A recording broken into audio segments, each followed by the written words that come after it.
전에 이스라엘에 갔을 때 이스라엘 제일 북쪽에 그 하이파 항구, 가장 북쪽에 있는 항구 하이파 항구에서 조금만 이제 차를 타고 한 몇 분만 이동하면 거기 엘리야가 거짓 선지자들을 죽였던 갈멜산이 나오는데, 그 갈멜산에서 북쪽을 이렇게 바라보면 북쪽에 그 산입니다. 북쪽에 산등성이가 쭉 동서로 이렇게 펼쳐져 있는데, 그 갈릴리 그 산에서 정면으로 북쪽에 있는데 동네가 하나 있는데, 그게 예수님이 태어나신 나사렛이라는 동네고, 그 나사렛에서 이렇게 오른쪽으로 갈멜산에서 이제 보는 방향으로 볼 때, 북쪽으로 보는 방향으로 볼 때 오른쪽으로, 그러니까 동쪽이죠. 그 바로 옆 동네가 가나라는 동네예요. 가나. 바로 그 가나에서 혼인잔치가 이제 일어났는데, 오늘은 그 가나의 혼인잔치가 말씀의 주제입니다. 오늘 본문 1절에 보시면, 사흘 되던 날에 갈릴리 가나에 혼인이 있어. 사흘 되던 날에 혼인잔치가 있다. 이게 첫 번째 우리에게 주시는 메시지입니다. 사흘이 되기 전에는 혼인잔치 없습니다. 여기서 사흘이라는 단어는 달력에 있는 하루 이틀 사흘을 의미하는 게 아니라는 것을 우리가 알 수 있죠. 하나님이 쓰시는 용어이죠.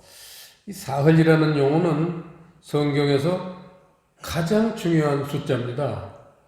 그 사흘이라는 데를 한번 우리가 호세아서 6장을 보시겠습니다. 호세아서 6장. 하나님이 사흘을 어떻게 쓰시나? 호세아서 6장을 보시면요. 오라, 우리가 여호와께로 돌아가자. 여호와께서 우리를 찢으셨으나 도로 낫게 하실 것이요, 우리를 치셨으나 싸매어 주실 것임이라. 여호와께서 이틀 후에 우리를 살리시며 제3일에 우리를 일으키시리니 우리가 그 앞에서 살리라. 이 말씀은 사흘이라는 것을 하나님이 어떤 방법으로 용어로 쓰시는지를 알 수 있는 그런 비법이 숨겨있는 문장이죠. 자, 1절에 보시면요. 여호와께로 돌아가자. 여호와께서 우리를 찢으셨으나, 하나님이 우리가 살면서 찢으시는, 삶 속에 고통스러운 우리를 찢으시는 사건이 있는데, 그거는 여호와께로 돌아가게 하시는, 돌아오게 하시는 그러한 사건이다. 그래서 우리가 살면서 어떤 어려운 일을 겪으면은, 내가 하나님과 멀어졌구나, 이거 생각하면 돼요. 내 마음대로 살았구나, 내 뜻대로 살았구나, 하나님을 가까이 하지 않았구나. 하나님하고 거리가 멀어지면요, 하나님은 그 사람을 가만히 안 둬요. 부모님으로서 당연하신 조치죠. 멀어지면 아주 점점 멀어지면 영원히 멀어질 수도 있으니까 찢어서라도 돌아오게 하시는 거예요. 하지만 찢으셨으나 도로 낫게 하실 것이요. 찢는 게 목적이 아니니까. 하나님으로부터 멀어진 것을 자각하기 위해서 찢는 거지, 그게 목적은 아니기 때문에 낫게 하신다는 거예요. 우리를 치셨으나, 싸매어 주신다는 거예요. 이게 하나님의 사랑이면서도 우리를 살리시기 위한 그러한 놀라운 은혜인 것을 알 수 있습니다.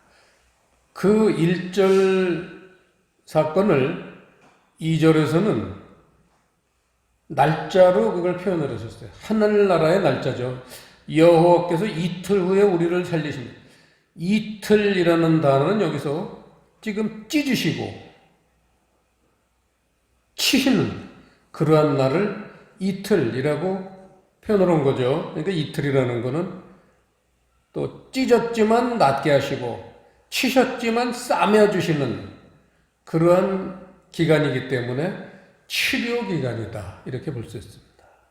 마치 이스라엘 백성들이 출애굽해서 광야에서 40년 동안 방황하는 동안 하나님과의 관계, 그게 바로 그렇게 찢고 치시지만 또 낫게 하시고 싸매 주시면서 하나님에게로 돌아오게 하시는 그러한 사건이 광야 40년, 광야 교회 사건입니다.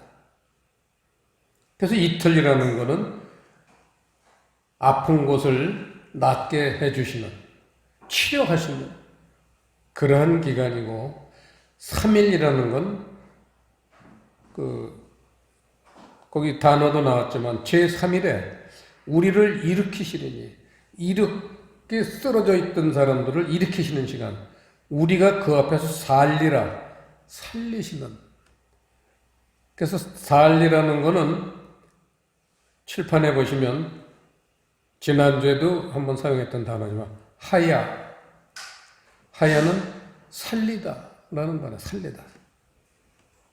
하나님이 우리를 살려주신다라는 거는 그건 무슨 의미예요? 이틀까지는 죽어 있었다는 거예요. 죽으니까 하나님하고 멀어졌죠. 그래서 살리라는 단어는 하야, 부활을 의미합니다. 부활되다, 부활시켜 주시다. 그런 영적 의미죠. 우리는 저마다 다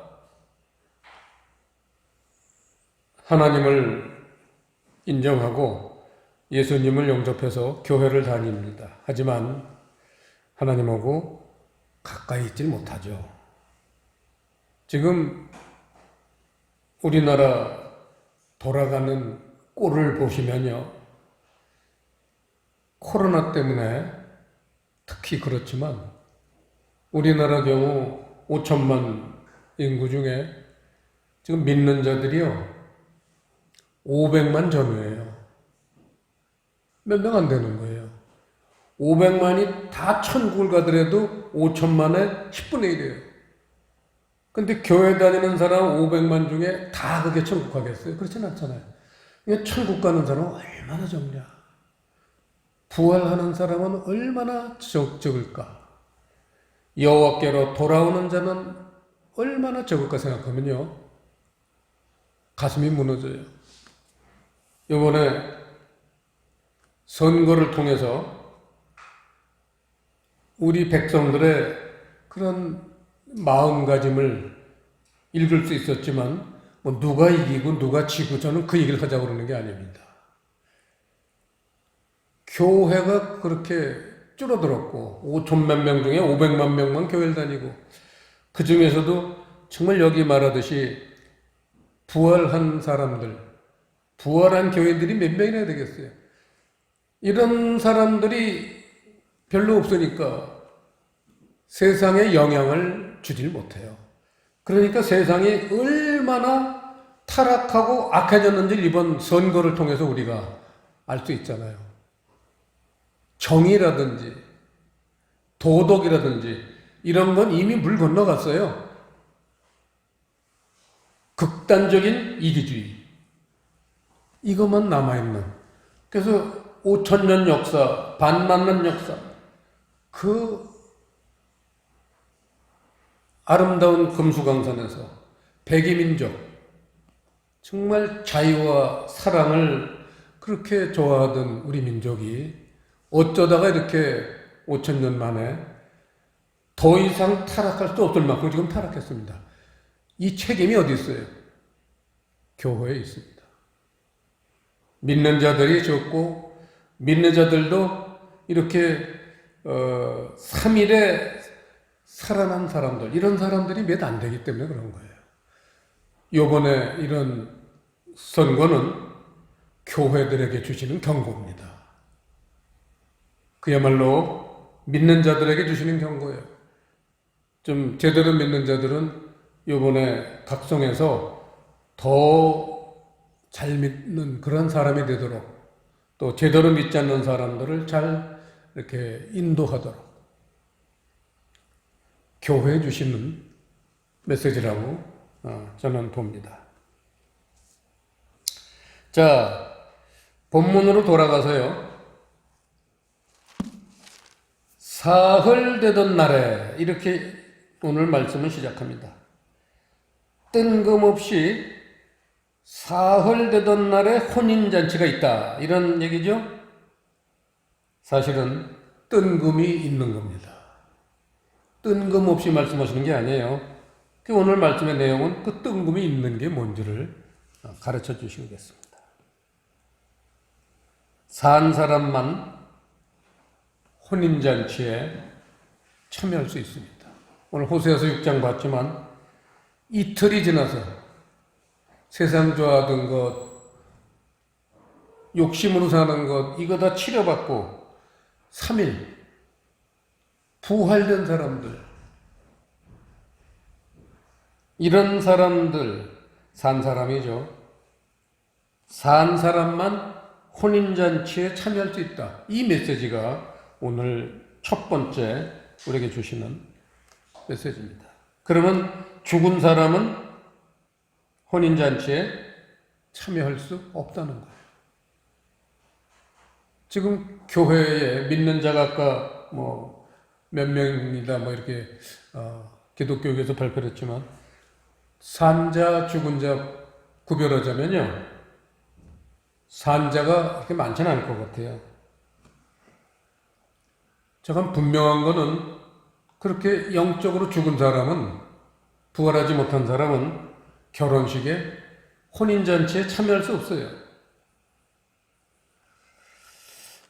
자, 2절에 보시면요, 오늘 이 결혼식에, 혼인잔치에 누가 모여 있느냐 봤더니 1절에 보시면 갈릴리 가나에 혼인이 있어 예수의 어머니도 거기 계시고, 예수의 어머니는 아직 거기 계신 거예요. 그러니까 예수의 어머니는 4절 보세요. 예수께서 가라사대 여자여, 이렇게 여자라고 불렀습니다.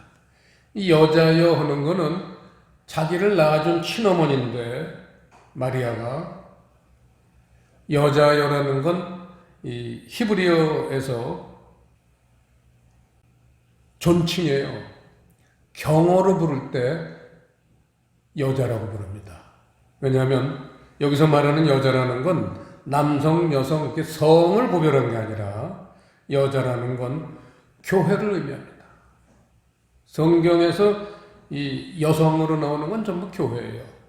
처녀, 딸, 과부, 여자, 전부 교회를 의미합니다. 그러니까 예수님의 어머니는 근데 거기 계시는 분이에요.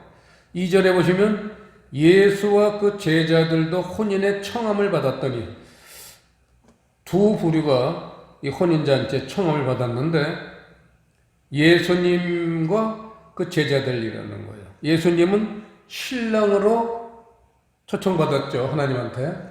제자들은 신부로 초청받은 겁니다. 영적으로 보면 그렇죠. 근데 예수의 어머니는 거기 계신다는 거예요. 그러니까 예수님의 어머니의 역할은 여기서 참 교회, 본래부터 하나님이 세우신 변질되지 않는 순수한 교회, 그거를 예수님의 어머니 마리아를 통해서 그렇게 표현을 하고 계십니다. 근데 예수님 어머니가 3절에 보시면 포도주가 모자란지라, 예수의 어머니가 예수에게 이르되 저희에게 포도주가 없다, 그렇게 말씀하셨다는 거예요. 교회에 포도주가 모자란다. 오늘 이게 하나님이 오늘날 교회에게 주시는 메시지입니다. 교회에는 포도주가 모자란다는 거예요. 포도주가 모자란지라 라고 표현한 거는 원래는 모자라지 않았다는 얘기죠. 최초의 교회는 에덴 동산 교회입니다. 거기 생명나무, 말씀이죠. 말씀이 있고 그 주인이 하나님이시니까 에덴 동산이 교회예요. 그 에덴 동산 교회는 포도주가 모자랄 리가 있겠어요? 하나님이 창조하셨는데. 포도주가 모자라게 만드는 인물이 있죠. 어떻게 보면 포도주를 그냥 교회에 없애는 존재. 그게 창세기 3장에서 나오는 뱀이죠. 뱀이 하는 가장 큰 일이 뭐냐? 포도주를 교회에 없게 하는 거예요. 이게 뱀의 역할이에요. 사람들을 넘어지게 하고 아프게 하고, 그 목표가 뭐냐? 포도주를 못 먹게 하는 거예요. 이게 뱀의 역할입니다. 원래는 모자라지 않았다는 것 기억하시기 바랍니다. 자, 4절에 보시면요, 예수께서 가라사대 여자여 나와 무슨 상관이 있나이까? 내 때가 아직 이르지 못하였나이다. 내 때라는 거는 교회에 포도주를 공급하는 때가 교회마다 다 다르다는 거예요. 여러분 기억하시죠? 지금 이 땅의 교회들 중에는 이 포도주가 모자라고 아주 없는 교회도 있고, 많이 모자라는 교회도 있고, 조금 모자라는 교회도 있고, 그 정도면 그래도 포도주가 있는 교회도 있고 그렇습니다. 여러분 아시죠? 그 포도주를 공급하는 그런 때가 다 다릅니다. 그래서 이 포도주를 공급받는 비결이 5절에 보시면요, 그 어머니가 하인들에게 이르되 너희에게 무슨 말씀을 하시든지 그대로 하라, 이거죠. 무슨 말씀을 하시든지 그대로 순종해라. 내가 믿음이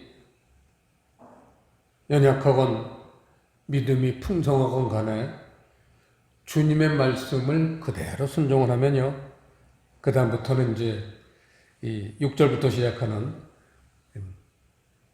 포도주를 공급받는 사건이 일어난다는 거죠.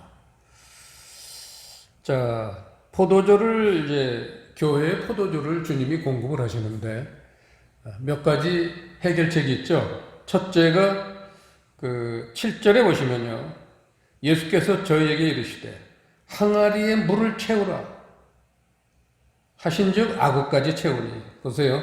물을 채우라. 이게 포도주를 공급받을 수 있는 첫 번째 해결책입니다. 물을 채워라. 물이라는 거는 말씀이죠. 성경책을 물이라고 그러는 거예요. 성경책. 근데 아구까지 채우라는 거예요. 말씀을 이제 나 다 알아 이렇게 생각하지 말고 내가 부족해 이러한 자세로 또 본 성경 또 보고 또 보고 늘 그렇게 말씀을 가까이 하면은 그 말씀이 아구까지 채워진다는 거예요. 이 물이 변해서 포도주가 되는 사건이잖아요. 9절에 보시면 연회장은 물로 된 포도주를 맛보고 그러는데, 물로 된 포도주예요. 오늘 같은 건 권리죠. 사기꾼이죠. 물로 포도주를 만들고 사기꾼이에요. 그러니까 이건 물로 된 포도주라는 건 세상 포도주, 와인을 얘기하는 게 아니라 하나님 나라 사건입니다. 이게 하나님 나라의 물은 뭐냐? 물이라는 거는 말씀인데, 이 말씀인데 무슨 역할을 하는 말씀이냐? 6절에 보시면요. 거기 유대인의 결례를 따라, 결례라는 단어가 나옵니다. 두세 통 도는 돌 항아리 6이 있다. 이 물이 존재하는 이유는 결례, 깨끗하게. 말씀을 우리가 보면요. 나도 모르게 자꾸 말씀을 보면 내 마음이, 내 영혼이 깨끗해집니다. 그 죄된 마음, 세상과 욕심 여기에 빠져있던 내가 말씀을 계속 보면요. 그 말씀에 능력이 있기 때문에, 하나님의 능력이 임하시기 때문에 그런 더러운 생각, 그 더러운 몸을 씻어주세요. 그걸 결례라고 합니다. 깨끗하게 해주신다는 거죠. 말씀의 능력은 우리를 깨끗하게 해주시는. 그래서 우리가 말씀을 계속 아구까지 채워라. 계속 보면요. 그러면은 그 우리 몸과 마음이 깨끗해지면은 그 다음에 이제 다음 단계 역사가 일어나요. 거기 그래서 7절에 이제 물을 채워라 하신지 아구까지 채우니 그 다음에 8절 이제는 떠서 연회장에게 갖다 주라 하심에 갖다 주었더니 연회장은 물로 된 포도주를 맛보고 맛을 보라는 거예요. 포도주를 우리가 하나님으로부터 얻기 위한 두 번째 비결이 첫 번째는 물을 채워라 하고 두 번째는 맛을 봐라. 말씀을 보되 계속 맛을 보는데 지금까지 물이었던 말씀이 포도주 맛이 나는 말씀이 된다. 포도주 맛이 날 때까지 맛을 보라는 거예요. 이게 두 번째 메시지입니다. 저는 이 부분 때문에 그 얼마나 그 포도주 맛을 사모했는지 또 포도주 맛이 조금씩 나니까 잠을 못 잤어요. 어떻게 잠이 옵니까? 포도주가 있는데 어떻게 자요? 그냥 포도주 맛이 점점 진해지는 거예요. 그러니까 밤새도록 말씀을 눈에서 띄지 못했어요. 포도주라는 거는 물이 깨끗하게 하는 말씀이면은 포도주라는 거는 말씀의 본질이에요. 말씀의 본질. 하늘 뜻이 담겨 있는 말씀. 이거를 포도주라고 합니다. 우리가 주기도문 나라의 임하옵시며 이런 기도를 하잖아요. 나라의 임하옵시며. 나라가 뭐예요? 하나님 나라가 임하는 거 아니에요? 우리가 기도할 때. 하나님 나라의 본질이 임한다는 거예요. 임하시옵소서. 그게 우리가 주기도문의 골자예요. 하나님 나라의 본질. 그게 뭐예요? 하늘 뜻, 하늘 양식, 영의 진리 이거입니다. 이 부분이 이제 세상 교회는 지금 닫혀 있죠. 영의 진리가 나에게 깨달아지게 해 주십시오. 이게 주기도문에 우리가 처음 하는 기도입니다. 하늘에 계신 아버지여, 나라의 임하옵시며 이거예요. 그래서 오늘 예수님은 물이 포도주가 되게 하시는 존재, 그런 존재로 오늘 요한복음 2장에서 소개를 합니다. 영의 진리를 깨닫게 해주시는 분, 이 부분을 거기다 밑줄을 치시고요. 물로 된 포도주에다 밑줄을 치시고 요한복음 18장 37절 이렇게 주석을 다십시오. 요한복음 18장 37절 제가 보겠습니다. 빌라도가 가로되 그러면 네가 왕이 아니냐? 예수께서 대답하시되 네 말과 같이 내가 왕이니라. 내가 이를 위하여 났으며 이를 위하여 세상에 왔나니 곧 진리에 대하여 증거하려 함이로라. 무릇 진리에 속한 자는 내 소리를 듣느니라 하신데 빌라도가 가로되 진리가 무엇이냐 하더라. 예수님은 왕으로 오셨는데 진리의 왕으로 오셨다는 거예요. 그래서 진리에 대해서 증거하려 오신 게 예수님이 이 땅에 오신 목적이다. 요한복음 18장 37절에서 주님이 왜 하늘을 버리시고 영광 하늘을 보좌를 버리시고 이 땅에 사람의 자식으로 오셨는지 그 목적을 얘기하시는 거예요. 진리를 증거하러 오셨다. 물이 포도주가 되게 하러 오셨다. 똑같은 얘기예요. 그 말이 그 말이에요.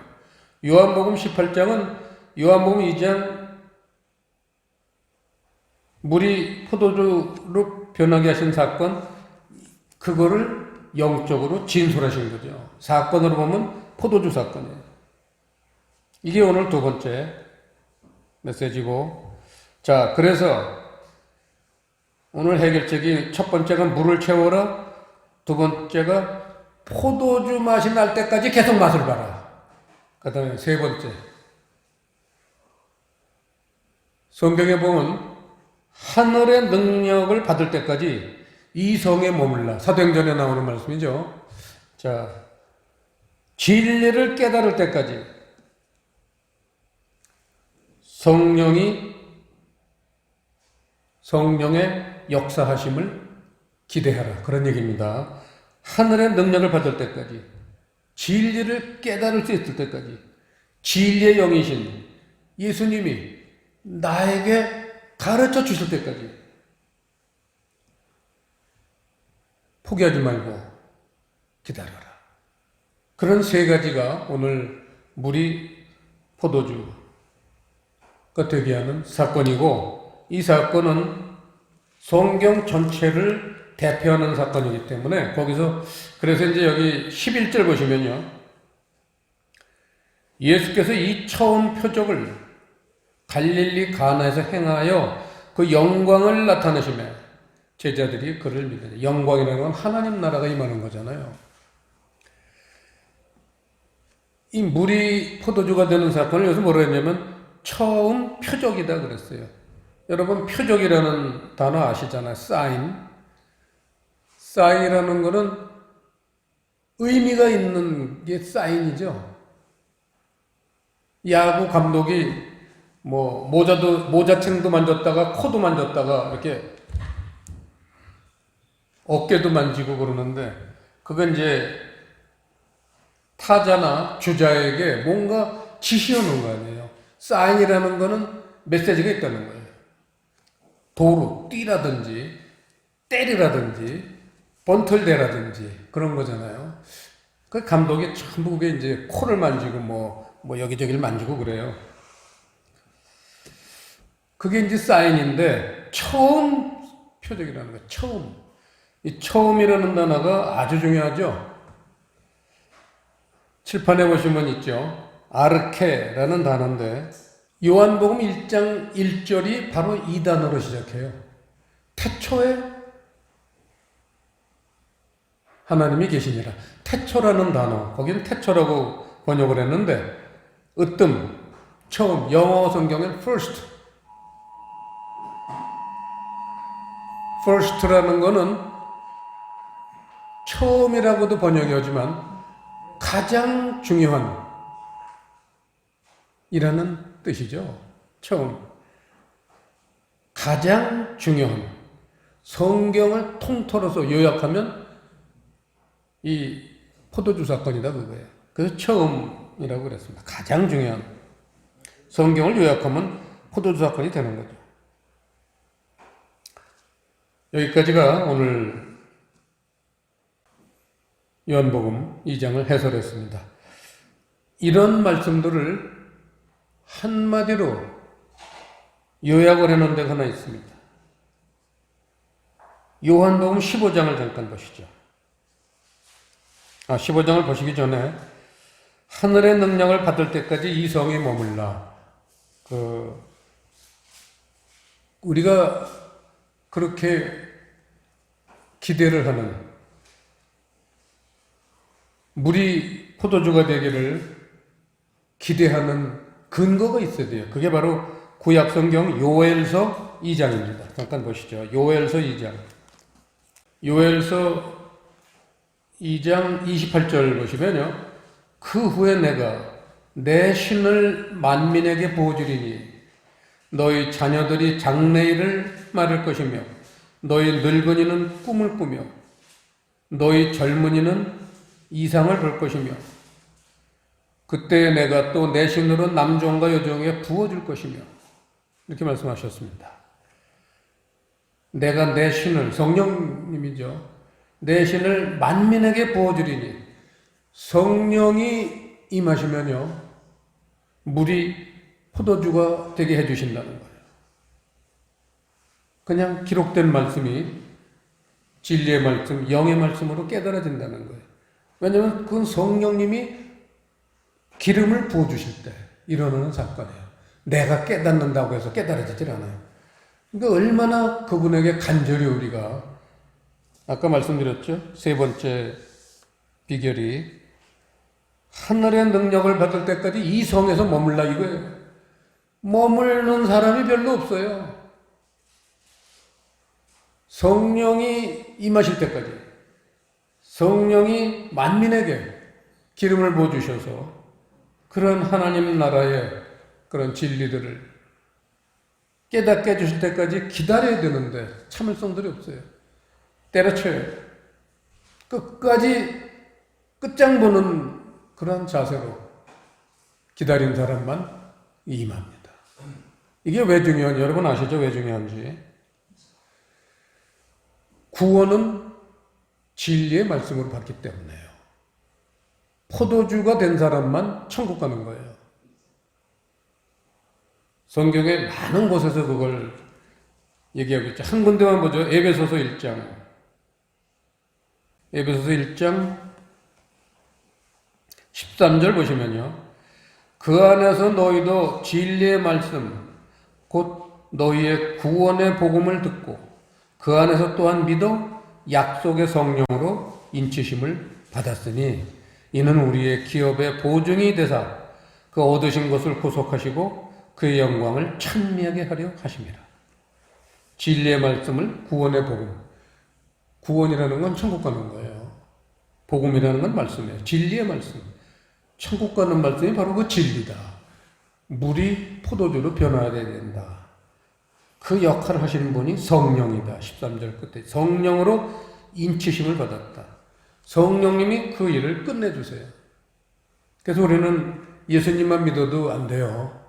시작은 예수님을 믿지만 우리 신앙생활의 핵심은 성령님을 우리가 인정하고 그분을 모셔드리고 그분의 역할을 간절히 사모할 때 성령께서 물이 변해서 포도주가 되게 해주셔서 천국 백성 삼아 주시는 것입니다. 기도하시겠습니다. 아버지 하나님, 오늘 물이 포도주로 변하는 사건의 그 핵심들을 저희들에게 잘 풀어주셨사오니 이 말씀이 우리 말씀에 깊은 근간이 되어서 천국으로 인도하는 그러한 말씀이 되게 해 주시옵소서. 감사를 드리오며 예수님 이름으로 기도드리옵나이다.